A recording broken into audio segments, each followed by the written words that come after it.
we have a dilemma. Everything has permission. Yes. The wind, the water, the disciples have permission to be where they are. But there's a bigger mission that's taking place.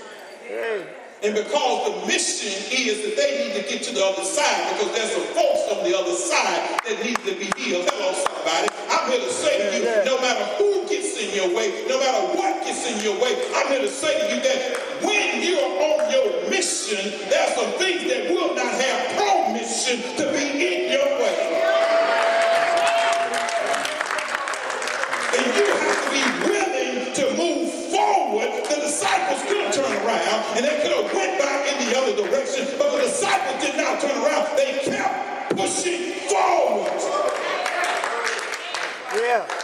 And in the military, they say, keep pushing forward, keep taking ground. Even though there's going to be your buddy on the left may go down, the buddy on the right may go down, but you have to keep pushing forward. And when it looks like you cannot make it, say, Lord, help me. Help. Lord, help me. Lord, and you focus on something that you're going through. Not knowing that the storm that you're in is trying to interfere with your future. The reason that you're in the storm is because the future that God has already seen for you. And what you have to realize is that you have to be in oneness with God so that as the storm comes, you know, wait a minute, this storm is coming in my direction because there's something down the road that God wants me to do. But look at Peter. The disciples, guess what? They were going over to the other side. Jesus needed to get to the other side. Why? Because there were some people on the other side that needed to be healed. What's stopping you from going to the other side? What's interfering with what God has called you to do? Is it a storm? Is it a category 1? Is it a category 5 where all hell done broke loose in your life? Where it looks like there's no way out. It looks like there's no way you're going to be able to survive this time. They told you that there's no way you're going to make it this time. The creditors are calling. They're coming to repossess this. They want to put you out of your house. I'm talking about the children are acting crazy. The doctor don't give it up to you. The financial advisor say don't come here no more. I'm talking about where it's all jacked up. And you're wondering if God can. And I'm here to say to you, hold on, because help is on the way.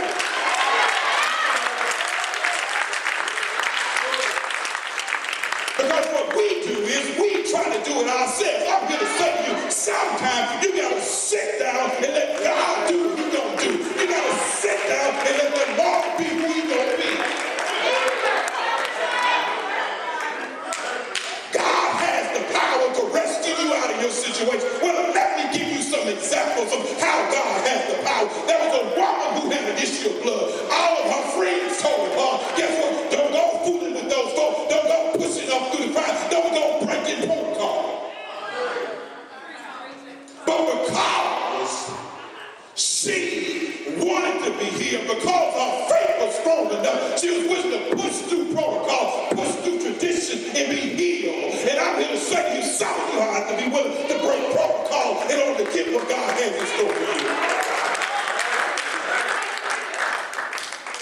Peter was willing to break protocol. Wait a minute. The atmosphere from the beginning of time had permission to do what it was supposed to do. The wind from the beginning to end, God said, let there be, and there was water. The water had permission. But because there was a bigger mission, guess what? The world had to back up. The wind had to cease because there was a bigger mission. And I'm here to say to you today that you have a bigger mission. And because you have a bigger mission, some stuff got to back up. Because of what God has called you to, I'm here to say to you that there's some things in your life that have to back up. Sickness, guess what? It's been given an eviction notice today. It has to back up. today. There is no room.